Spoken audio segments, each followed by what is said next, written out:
I am a connoisseur of spontaneous outbreaks of the marvelous. That's a quote from The Dervish House by Ian MacDonald, which I read a while back and did a book chat video on. And, ever since reading that line from that book, I have sworn to myself that I would be more watchful for spontaneous outbreaks of the marvelous. And I think I just experienced an outbreak of the marvelous by reading my most recent book, which is called The Guild of St. Cooper by Shya Scanlon. It's got a glare on it. There we are. This was published by Dzanc Press in 2015. And so yeah, the Zinc Press, the cool was kind of cool. I wasn't familiar with that, and I actually went to their site trying to actually figure out how to pronounce their name because it's DZANC is how it's spelled. So I thought, I don't know how to pronounce that exactly, which they actually don't tell you on their website. But what I did find out on their website is that they run a literary program called Disquiet that is a collaboration with writers in between North America and I guess actually around the world, with writers in Lisbon, Portugal, and it's named for Fernando Pessoa's book, The Book of Disquiet, which I also read this year and did a book chat on, and I absolutely loved. So I love that, finding that out and having that little bit of tie-in there with Fernando Pessoa, which I'm always happy to see. But this particular book, so what is this book about? This book is essentially about it's hard to say, but it's about a kind of a struggling writer who lives in either a very near future Seattle or possibly an alternative present Seattle, who is asked by a group of people to write a new narrative of the city of Seattle because Seattle has actually at this point been evacuated because there is a impending tsunami that is expected to hit Seattle at some point. It's not sure when. That's due to the Antarctica melting and the ice shelves down there collapsing. And so not everyone has left. So this author has stayed behind with his mom there in Seattle, who has had breast cancer. And so he stayed back behind with her, and not everyone has left. There's actually quite a lot of people still left in the city, but people are still in the process of leaving, actually. But these people this group asks this writer, whose name is Blake, to write a new narrative of Seattle because they make the point that that Chief Seattle, for whom Seattle is named, a narrative got built in the 19th century and in the early 20th century around Chief Seattle and his words. And, it's known now that, what Chief Seattle actually said is probably, more or less lost to time. And there's like 6 or 7 different versions of what Chief Seattle actually said. But this became sort of the narrative of Seattle. And so these people feel like Seattle is in need of a new narrative. So they approached this struggling writer to create one. So essentially, the book is about narrative building. It's about how narratives are constructed. It's about how narratives are important to our reality, or actually how narratives actually construct our reality. And the book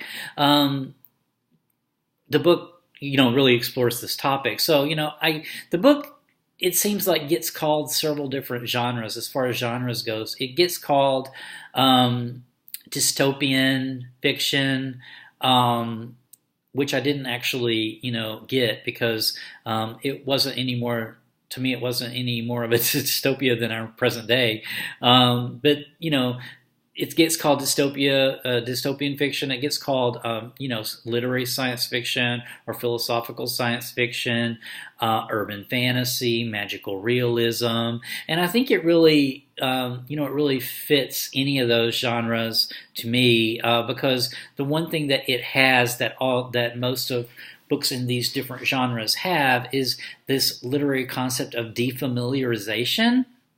And one of the characters in this novel, in The Guild of St. Cooper, actually brings up this idea of defamiliarization because, like I said, the book is basically themed on narrative building. Defamiliarization was a literary concept that was created by Victor Shklovsky in the early 20th century, and I looked up the definition to get the actual definition of it, and it is the artistic practice of reframing familiar things in order to allow people to see them directly without preconception. So it's taking away what's familiar to us, and by doing that, then actually eliminating a lot of what might be our biases, and then we can see, a different reality, but we can see our reality reflected in that other reality. So, I think that this book uses that concept really well, especially this idea of reflection, which I'll talk about a little more in a bit. The other thing that really came along that was really helpful to me was right when I started reading this book. I should also probably say the Twin Peaks tie-in. So Twin Peaks is another recurring theme in this book. Actually, the character Dale Cooper from Twin Peaks, who is the FBI agent in Twin Peaks, is a character in this novel. This novel has a couple of different timelines going on within it, and he is a character within both, although he is different in both. Sort of a little bit dualistic there. Reflecting different characters, but the same character. This doesn't make sense probably, but anyway, I had not seen Twin Peaks before, so I read the book. I had never, I don't think I was limited in reading the book by not having seen Twin Peaks, because the character, like I said, is actually a character in the book, and so. And it fit within the story really well. I have since actually started watching Twin Peaks because it's on Netflix, and so now I can see definitely other parallels as well. But the other thing about Twin Peaks, though, is it was directed by David Lynch. And so, as the internet deities would have it, right when I started this book, I saw a video on YouTube that was uploaded by a channel called Channel Criswell, which I subscribe to. And this video was just newly uploaded. And it was called, the name of this video, and I'll put the link to it in the details below, is called David Lynch, The Elusive Subconscious. And this is by... the channel is called Channel Criswell. And this was about a 20-minute video about the work of David Lynch and the different sorts of concepts that he explores and that he and techniques that he uses in his filmmaking. And I saw a lot of those in this novel. So it's really helpful actually to have just seen this video right when I started reading this book, because ideas like this idea of dualism and this idea of this parallel, there's maybe parallels where a character is a parallel, runs parallel with another character, and it's sort of this dualistic notion. And then the other idea is this reflection idea of duplicates. So right off the bat in this novel, Blake, the main character Blake, his wife is also named Blake. So right off the bat, we have this sort of reflection. We have this sort of dualistic duplicate thing going on with the wife and Blake. And it took me a few references to really get that Blake. I thought, oh, Blake. And then I realized, oh, they're the same. They're the same. They have the exact same name. So, but that sort of reflection, reflecting. And dualism takes place throughout the book and in multiple ways. This book is one of those books that is not a linear type narrative, but there are enough signposts and there are enough things like, because the mind struggles actually to create its own narrative. So this novel is about narrative building, and as you're reading it, you're actually trying to construct the narrative. So you're trying to grasp onto something that might be real. Colors, orange is a recurring color in the book. Even sometimes the chapters are called Day 1, Day 2, Day 2, 3, Day 19, Day 25, whatever. And sometimes that actually corresponds to something happening within that chapter. Like it's Day 19, and then the character will say, it's been 19 days. This is Day 19 since my family left.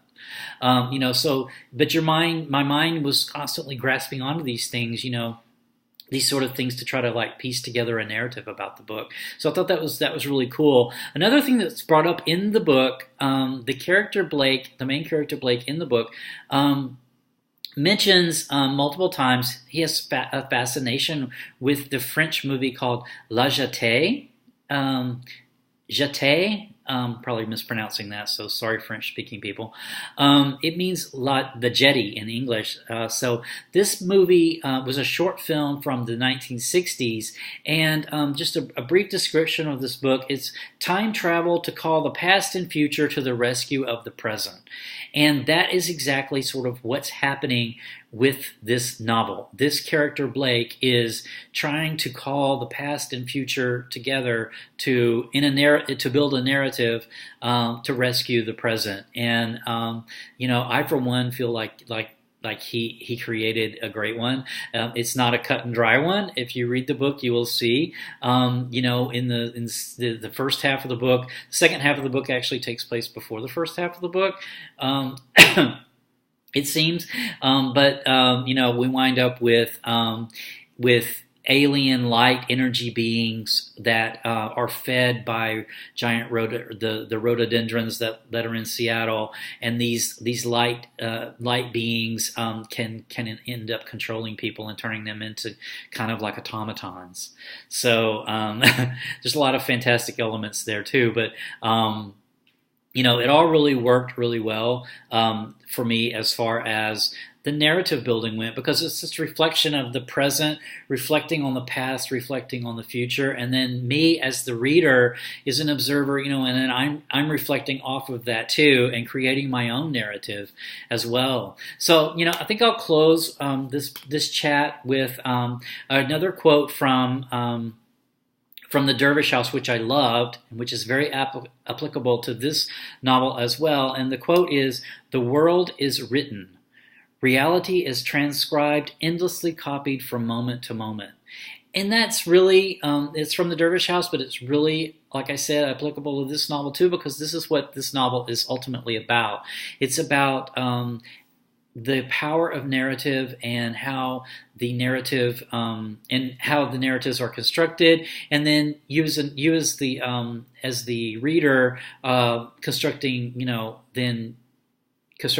you're watching the narrative being constructed by someone else, and then in the process constructing your own narrative of it as well through the process of defamiliarization, I think. And I could go on and on about the book. I feel like this is one of those books that if a group of people read this book and then met afterwards over multiple cups of coffee or tea or glasses of wine or even shots of tequila, that a good conversation could go on hours and hours, probably around this book and the various meanings that it could have and does have would have to each individual reader. But I'll leave it at that. I hope it made some sense. I love the book. This author, Shya Scanlon, has written at least one other novel called Forecast, which I will definitely put on a future TBR. But in the meantime, I'll be finishing up another book soon, so stay tuned for that. Take care. Bye.